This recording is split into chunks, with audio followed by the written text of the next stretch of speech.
Welcome to Square Notes, the Sacred Music Podcast. Your chance to learn about the teachings of the Catholic Church on sacred music, both in theory and practice. Through interviews, discussions, and music, your hearts and minds will be lifted up and better understand what it means to sing the praise of His glory. And now, your host, Dr. Jennifer Donaldson-Novitska. Hello, listeners, and welcome to Square Notes, the Sacred Music Podcast. My guest today is Christopher Hodkinson, instructor of music and fine arts at Wyoming Catholic College, who served as the director of the Schola Gregoriana of Cambridge from 2013 to 2018. We discuss the inspiring life and work of Mary Berry, a tower in the study and handing on of Gregorian chant in the 20th century and into the beginning of the 21st, especially during challenging times. We look to her for an example of the holiness that is a fruit of prayer and study with this music, and courage and perseverance in times of trial. If you're interested in the history of sacred music, I'd like to recommend to you the entirely online course, History and Principles of Sacred Music, that we'll offer this summer at the Catholic Institute of Sacred Music at St. Patrick's Seminary in Menlo Park.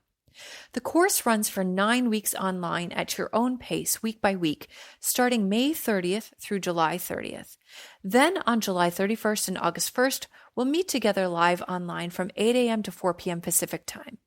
More information about this course and the other 11 graduate courses we're offering for free tuition this summer is available at our website, catholicinstituteofsacredmusic.org. And now, on to the interview. Our topic today is a person who was vitally important in the study and singing of chant during the 20th century, and one whose life inspires perseverance in the promotion of the Church's music, especially in the face of great personal and political obstacles. I'm speaking here of Mary Berry. And of course, I thought of you, Chris, to talk about on this topic, as at a point you succeeded her in directing the ensemble she started, the Schola Gregoriana of Cambridge. But that's getting a little bit ahead. So let's take the advice of Julie Andrews and start at the very beginning, as it's a very good place to start. Can you tell listeners how you met Mary? So I met Mary soon after I came up to Cambridge to study music in 2001. When I first arrived in Cambridge, I joined the choir at the Catholic chaplaincy, Fisher House, the Schola Cantorum of Fisher House. I didn't really know, of course, at the time, but within only 2 years, I would be in charge of that choir. And so it was a really exciting time for me musically. And that choir sang every Sunday morning what we called a Latin Mass. It was a Mass in Minervis Ordo with all the Gregorian propers. And I remember that a few months after I joined, Mary came and gave a workshop for the choir. And I still remember the way she worked with us that day. And from then on, she became more and more present in my life. She lived just outside Cambridge at the time. And so our paths would often cross, and I'd often sing with her. She made a remarkable impression. She was very short by that time, already in her 80s, but with immense vitality. I don't think I've ever met a person so old with so much drive. Wow. So much passion for her mission. And I was always just amazed by how she would keep going with the task long after everyone else in the room was completely exhausted. Her enthusiasm was undimmed. So she had this astonishing personality, which could absolutely galvanize people and change their lives. And she certainly changed my life. So let's talk about her beginnings here. Can you describe for us her early musical education? And here I'm thinking especially of her study with a very famous person, Nadia Boulanger. Mary was born in 1917, and she was the daughter of a quite distinguished chemist who later became vice master of Downing College in Cambridge. So she had a very strong academic pedigree.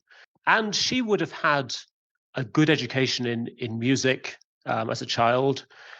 And then in 1934, at the end of her schooling, she was sent by her parents to spend a year in Paris And I think this was seen as a finishing year, as good middle-class girls had in those days. And the plan was for her to study for a year in Paris and then come back and to study for a degree at Cambridge. And it was completely by chance that at that time she met Nadia Boulanger. The way it happened was that she had enrolled at the École Normale de Musique in Paris, and she was taking courses in French as well as basic musical things. And after she'd been there a few weeks, she got a call from her father to say that she'd done very well in her final examinations in music that she'd taken a few months previously. And he encouraged her, therefore, that she should take a degree in music. So she, in a flurry, realized she had to take as many preparatory courses for this as possible. And above all, she needed to prepare herself in harmony and counterpoint and in fugue. The Cambridge degree at that time, and even to this day, had very high requirements in those disciplines, and anyone wanting to study would need to be very strong in those areas.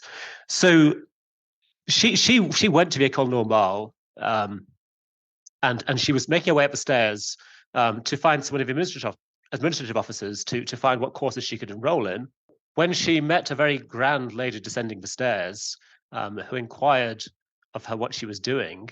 And when she told her purpose, Mary was instructed by her to come to her own house that evening, because she would teach her herself. Oh, wow. And this was the beginning of a very long-lasting friendship. Mary studied with Nadia Boulanger during that year. I think everyone else at the École Normale was very envious of how she'd struck up Indeed. this remarkable friendship. Of course, at that time, Nadia Boulanger was tremendously in demand. If you read the biographies of the major American composers of the 1930s, they all went to Paris and studied with Nadia Boulanger.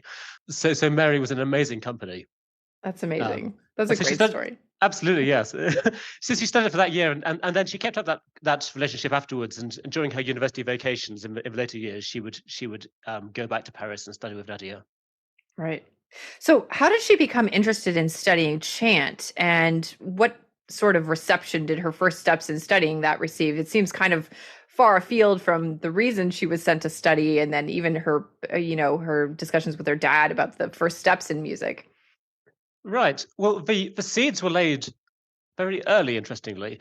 She lived in a house as a child just off Parker's Piece in Cambridge. If you know Cambridge, it's on the south side of town, close to Downing College. And just overlooking Parker's Piece is the major Catholic church in the city, Our Lady of English Martyrs. And very unusually for an English Catholic church, it's a very grand Gothic building completed in 1890, and it has a complete ring of bells. And in Mary's day, these bells had a carillon which they used to ring, and it was their custom to ring the Vespers hymn of each day on these bells, if you can believe it. So Mary recalls as a little child hearing Gregorian chant rung on the bells of this church just outside her house.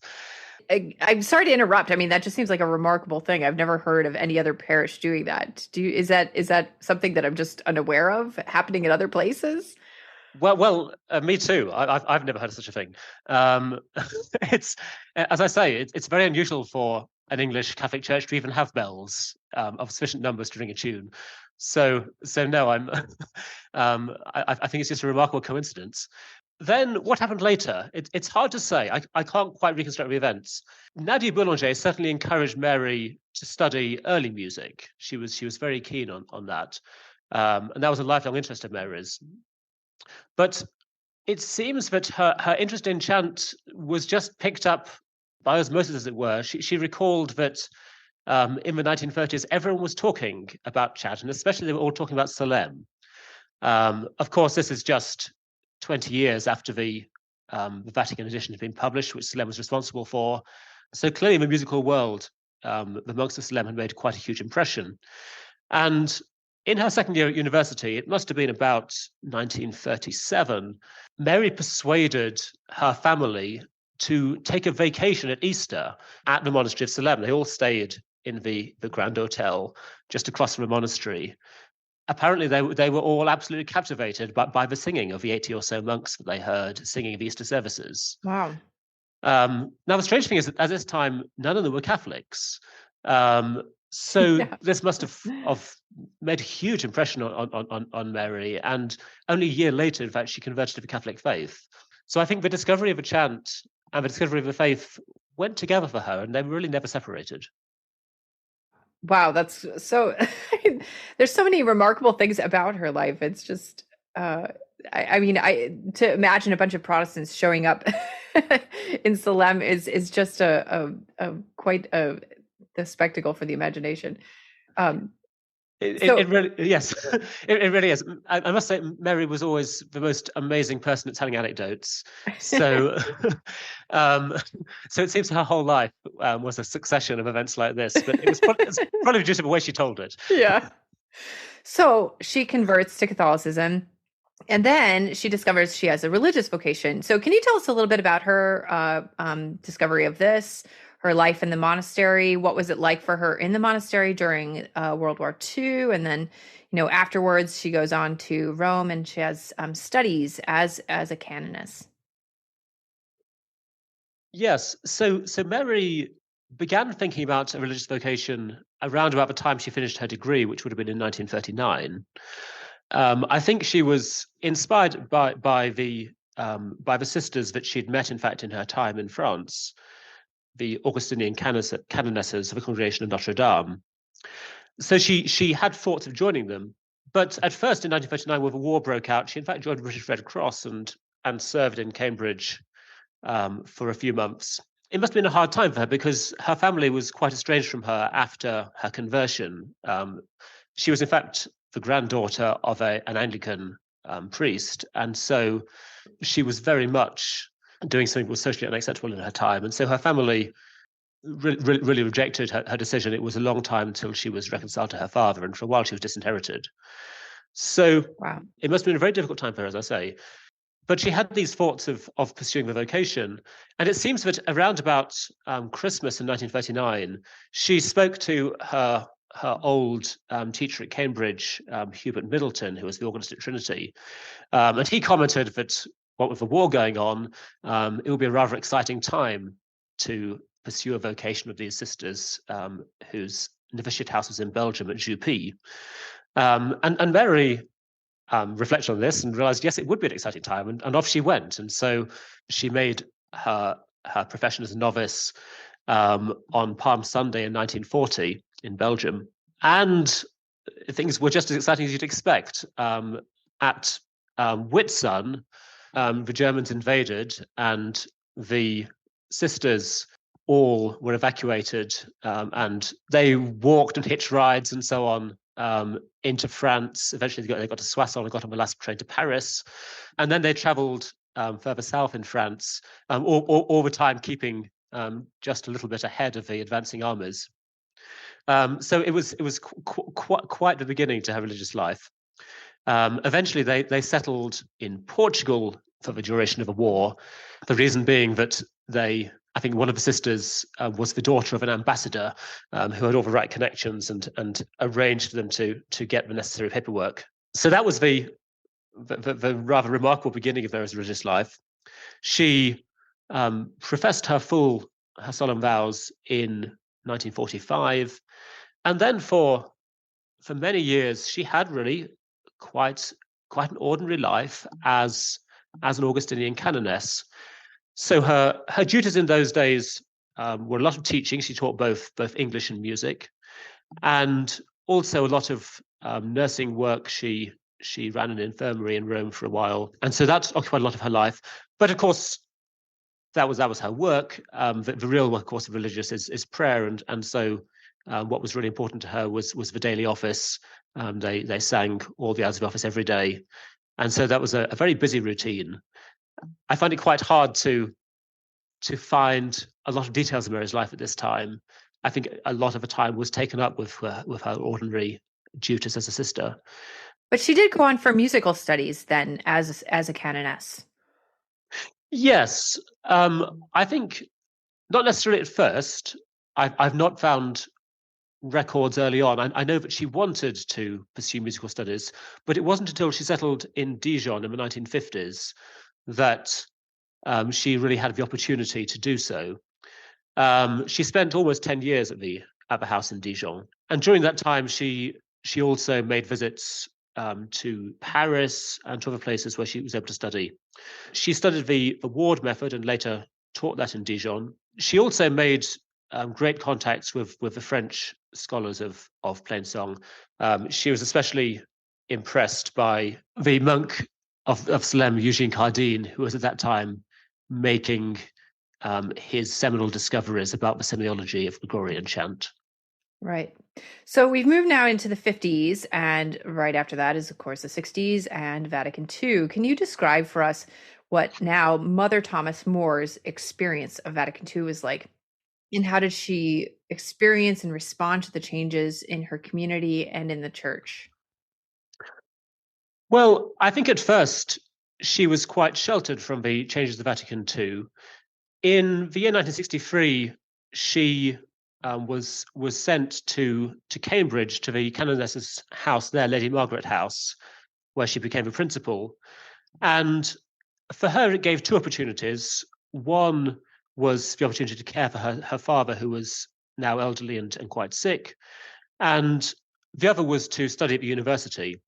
And so in 1964, she began her doctoral studies with the renowned early music scholar Thurston Dart. And eventually she finished that in 1969, writing a thesis with the title, The Performance of Plain Song in the Later Middle Ages of the 16th Century. So in the 1960s, she herself was very busy with that scholarly life. And I think after the council, she had initially great hopes. And then as those rather faded, she waited for developments to play out before making up her mind what she should do. All the conversations I ever had with her suggested that she really welcomed the teaching of the council about sacred music. Of course, the Constitution on Sacred Music, Sacrosanctum Concilium, has such strong words of praise for Gregorian chant. There's really no other magisterial document that says anything quite as strongly in its favor. So I think Mary was delighted by that, and then was increasingly disillusioned as she saw that what the council had asked for in sacred music was not implemented. In fact, the exact opposite really happened. And at the same time, and this was more personal for her in some sense, her own order was revising its constitutions in the 1960s, partly in light of the council. And around about the beginning of the 1970s, it became clear that they were going to make very major changes. They would give up the habit that Mary loved to wear. And in rethinking their ideal religious life, they decided they weren't going to celebrate the sung office in common anymore, as Mary had done for her whole religious life. Wow. And because the prayer of a church, the Gregorian chant sung in choir, was so essential to Mary's understanding of her vocation, this was something that really she wasn't all happy to go along with. She felt she wasn't able to keep the vows she'd made at her profession. And so she was eventually very amicably exclaustrated from the canonesses. So she ceased to be what she had been for the previous 25 years or so. She'd taken the name Mother Thomas More in religion. She became Sister Mary Berry. And later in life, she struck up a great friendship with the Benedictines, the nuns at Argentan in Normandy. And she later became an oblate of Argentan.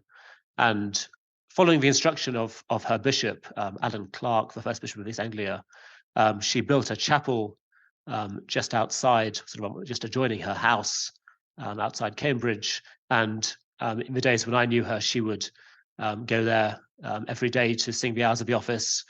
And about once a month or so, she would organize a mass there, which I was often invited to sing. So she carried on her religious life. She was faithful to her vows, but in the end, it was on her own, not in the community. Right. So Can you talk about now the founding of the Schola Gregoriana, which emerges out of this experience? What was her mission for the group? So in the 1970s, after Mary had finished her doctorate, she gained a fellowship at Unum College in Cambridge. And so her life in the 1970s was that of a scholar. But in fact, she very much used that to be a kind of evangelist for the chant. She did a huge amount of teaching, especially she did teaching in the ward method. She was teaching courses for ward method teachers above all. And in fact, her work at Unum was later supported by the Don Mockero Foundation. She had a fellowship named in honor of Justine Ward. So she was very busy doing this work. Then the Schola kind of grew out of that. It was in fact the idea initially of a friend of hers, Rosemary McCabe, who was a senior administrator in Unum College and a great friend of Mary's. And bizarrely enough, Rosemary had this idea one day in about 1975. While she was taking a bath, she was reading the journal Early Music. As one does. As one does. She was clearly a learned and formidable woman. And Rosemary persuaded Mary that she should do this. And the combination of Rosemary's administrative skills and Mary's teaching skills and passion for the chant bore this organization. And they really didn't know what would happen. They decided that they would have their first event in 1975 on Palm Sunday.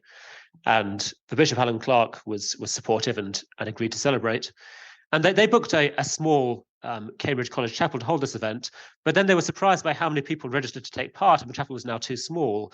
So they searched around, and after many adversities, because there were several venues whose prejudice against Catholic services meant that the doors were closed to them, in the end, they found a welcome at St. John's College, and the event was a success, and the Schola Gregoriana was born. And the Schola really, it's quite hard to summarize what the Schola was. It started out as a charitable association of people who were interested in the chant and who wanted to see its use continued in the Catholic Church, despite the general trend of the 1970s, which was in favor of its abandonment. So Mary gathered around her an absolutely remarkable group of mostly lay people, but some clergy too, who desired to meet together and sing the chant, to study it, and so on. And she quickly became incredibly busy. Her diaries from this period are astonishing to read. Every weekend, she was going to another part of the country and running workshops for clergy and for lay people and doing all sorts of exciting things. And then after a few years, that developed further. She founded a professional group of singers, which were known as the cantors of the Schola Gregoriana of Cambridge. And the cantors were able to perform the chant at a high level, to give concerts, to make recordings. They toured internationally, and so the remarkable phenomenon that was the Schola was born in that way. So you've been talking about her immense energy, and so I'm just wondering, what was her working method in study and rehearsals like in the Schola? Were you looking at manuscripts together? What were you singing from? Those sorts of things. It's very hard to generalize, because Mary certainly wasn't limited to only one way of doing things. When she was with a large choir, especially an amateur choir, she would typically sing the chant according to something a bit like the Salem method. I wouldn't say it was done in a dogmatic way. And frankly, in English, it's tremendously hard to sing the Salem method, which matches the rhythms of a French accent so very well. But nevertheless, that I think was her sort of ordinary foundation. But as well as singing from the Salem editions, we would very often sing from Mary's own editions. She would dig up all sorts of manuscripts, and especially very often manuscripts of Sarum use, which of course were the local chants for the south of England from the Middle Ages. But by no means only those. She would make editions of all sorts of things. We'd often sing those. And then with the more advanced singers that she was able to work with, she'd be very happy to sing in a more semiological style influenced by Eugene Cardin. And so she would do that when she had people who were able to. I didn't warn you that I was going to ask you about this, but a lot of people might know Mary mainly through one aspect of her scholarship and experience with the manuscripts, which is her discovery of the tune, which is the basis of O Come, Emmanuel. Can you talk about that a little bit? It must have been during her PhD research that she examined a manuscript which is now in Paris, a Franciscan manuscript, if I recall rightly. And she noticed in the midst of this a rather unusual set of troped verses to be sung during the funeral ceremonies. My memory is failing me now what the trope was to. I think it would have been to a responsory of the Office of the Dead. And these tropes, she noticed, had a familiar tune. It was the tune that we now think of as belonging with O Come, Emmanuel. But as I say, belonged to the Office of the Dead. So I think, in fact, her first published scholarly article was on this rather remarkable find. This perhaps is a great illustration of what Mary's work was like. She was really possibly the first person to take very seriously the manuscripts of late medieval chant and to investigate them in their own terms and to ask what they told us about performance practice, that's to say the way in which a chant was sung in the later Middle Ages. So many people, when they think about questions of performance, rush to the origins and they wonder how it was at the beginning. But Mary, perhaps quite sensibly, chose in her research to focus on the more recent past, which is absolutely full of the strangest mysteries. Yes, so, yes, much more in the weeds. Yes, so, in a way. There's certainly plenty of material even now to study. Yeah. I first experienced the fruits of Mary's work with the Schola in her 1990s recordings on the Angels of the Vatican. Can you talk about some of the recording projects she directed? Yes. So the recording projects are all unique. The majority are with the cantors of the Schola Gregoriana, although there are also several collaborations. And when I say that they're unique, it's because in many ways they are the most important fruit of Mary's research. Each recording had a substantial amount of study in the manuscripts beforehand, and very often the recordings are of Mary's own editions. Of course, Mary, being an expert in the performance of chant, would deliberately choose things that would actually be interesting to perform, and so she made some of the first attempts to record chant as it might have sounded in the later Middle Ages, especially. It's quite a feast of recordings, quite hard to pick out what ones to speak about because, as I say, each one is so unique. I particularly like the recording that was made, actually recorded in St. Peter's in the Vatican, which is called Tuus Petrus. It's a delightful recording. Another really remarkable recording is the recording of Dupray's Vespers, which was recorded in the Cathedral of Notre Dame de Paris in 1994 with the titular organist Philippe Lefebvre playing the grand organ. It's an absolutely wonderful recording, and of course, if you know anything about the logistics of these things, it was recorded in the middle of a night, which was the only time when the cathedral was empty, and there wasn't the noise of traffic outside. So Mary managed to get these astonishing recordings actually in the actual physical location. Yeah, that's great. And using the very best recording technology, which she recorded for the Herald label. So yes, it was a really pioneering series of recordings. Another favorite of mine is the very last recording, the recording of Machaut's Mass in Reims Cathedral, which was made in 2004. Wow. And that's remarkable because even the polyphony is sung according to Mary's own theories.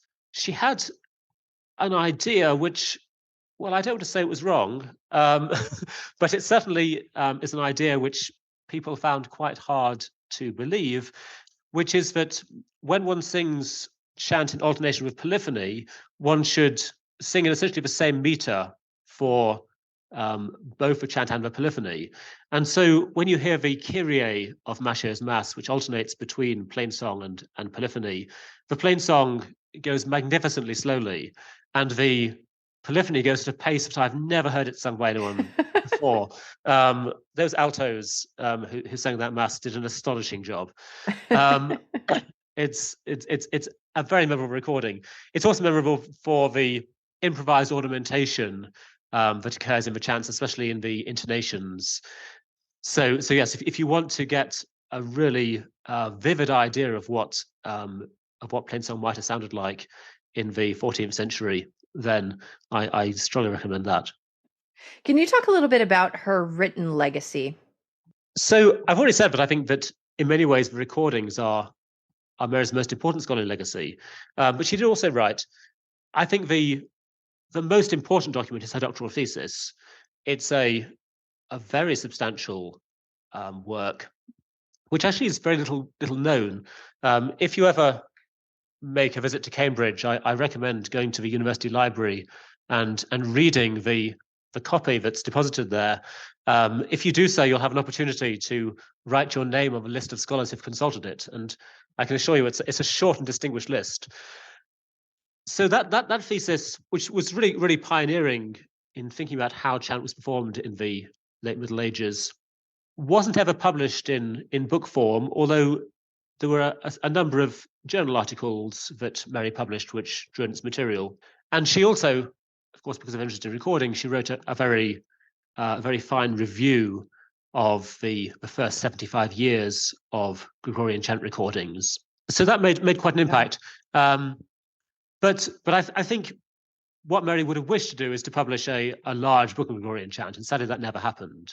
Her remaining sort of literary legacy is rather spread between a number of small items, all of which are very well worth looking up. I think the more scholarly pieces have perhaps aged better. The more popular ones, while being delightful pieces of work, they often strike me as being written to someone in the 1970s or 80s, and so perhaps they don't necessarily quite reach to the contemporary audience. But I would recommend them because Mary's research was really quite unique, and so it's full of her own individual takes on things. And it's also worth saying that Mary contributed to various other projects.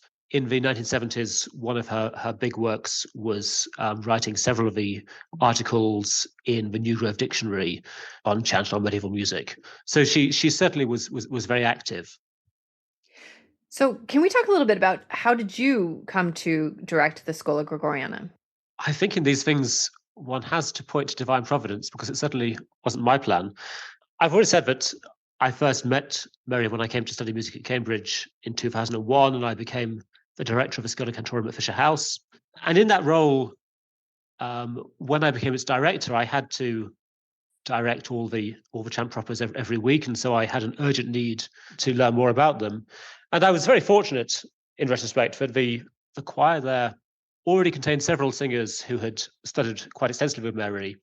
And so we sang in a way that was influenced in part by her scholarship, according to a semiological method. And I became really entranced by this, the sheer flexibility of a semiological approach, which is not a method in the strict sense, in that there's no one correct way to do it. Maybe a set of tools for interpretation is a better way to think about it.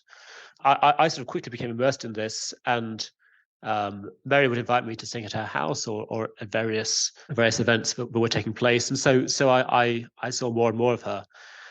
Perhaps a sort of a seminal moment for me was in the year 2007. But the previous year, I had joined her on her annual residency in the parish of Dorchester-on-Thames, just near to Oxford, where at the invitation of the parish priest, Father John Osman, Mary would go each year and sing all the Holy Week services, including all of Tenebrae. And so I sang that with her in 2006. And then in 2007, I decided to go and do it again.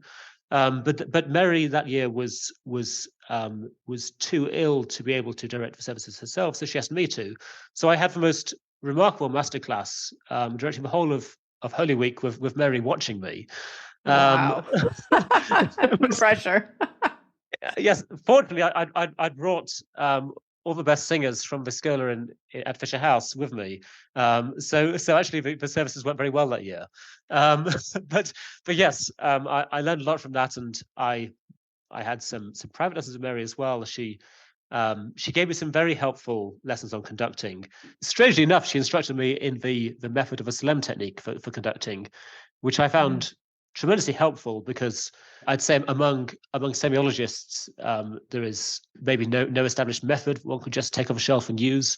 So that discipline in the restrained use of gestures to show the shapes of the phrases was tremendously helpful to me. So as I say, I spent a lot of time with Mary in those last years of her life. She eventually passed away in 2008, and as you can imagine, her funeral was something to die for. There were there were 100 or so singers of a chant who sang. Actually, there were two funerals, one in Cambridge and another in Dorchester. And after the funeral in Dorchester, we had a procession through the streets to the cemetery at St. Gregoriana's Church, where she was buried, singing the Litany of Saints. It was an absolutely memorable occasion. Yeah. And after Mary's death, the Schola realized it had to carry on its work, because the task of passing on the plain song to a new generation certainly hadn't gone away. And of course, those are the years of Benedict XVI's pontificate, and there was therefore a lot of excitement around the tradition of a church, which the Schola could certainly contribute to. So the Schola carried on its work. Mary's first successor as the director of the Schola was Jeremy White, who is a distinguished opera singer and who had sung on many of Mary's recordings. Then in 2013, he asked me to succeed him. I'd been working with the Schola quite a lot in previous years, running workshops and so on. And so I carried on that work until 2018, when I came to America and therefore had to give it up. So yes. Yeah. Wow.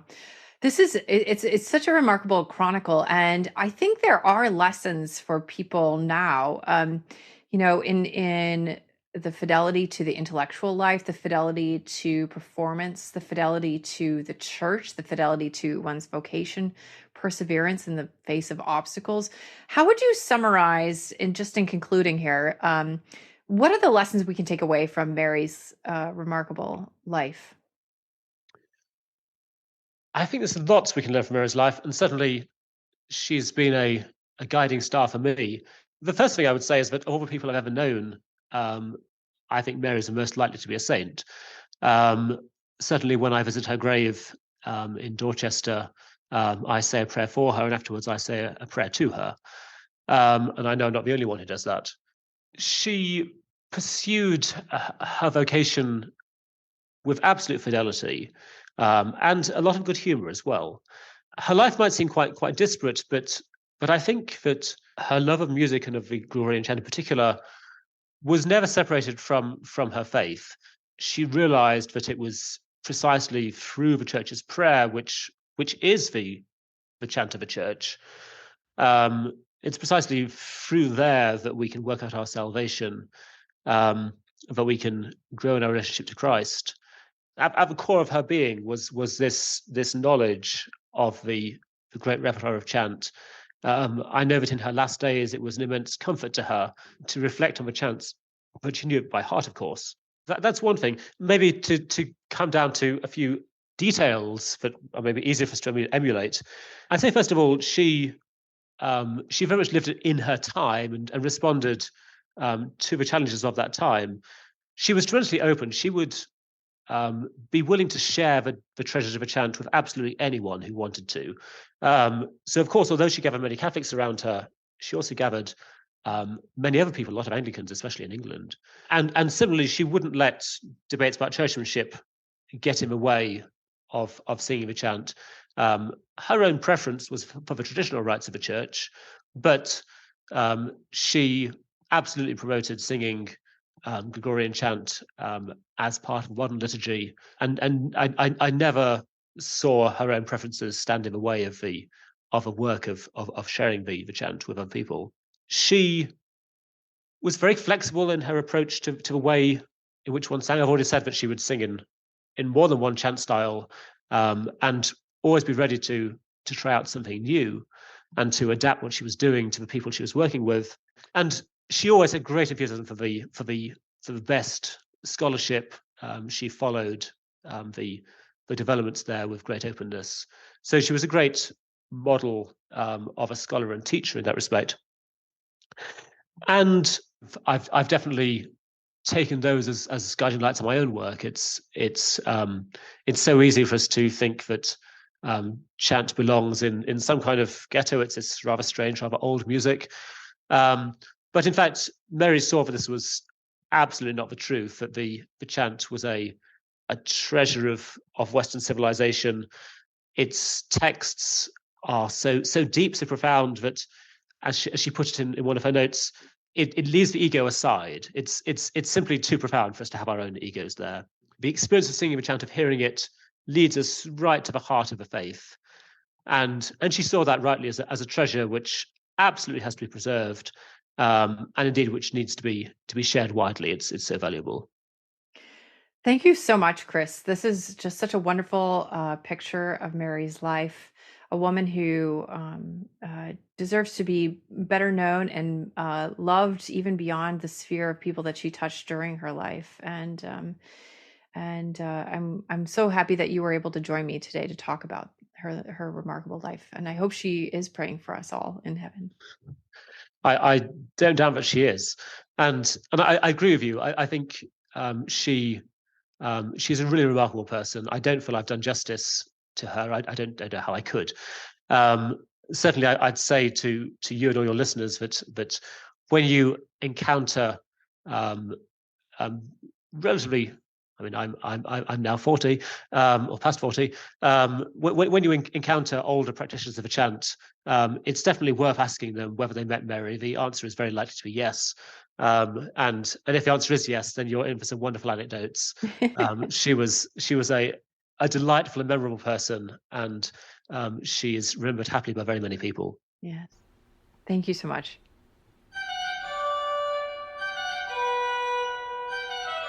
We hope you've enjoyed listening to Square Notes, the Sacred Music Podcast, with Dr. Jennifer Donaldson-Nowicka.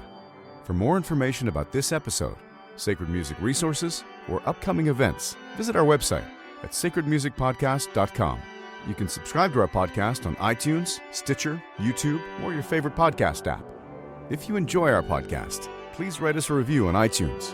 This improves our iTunes ranking and helps others find out about the podcast.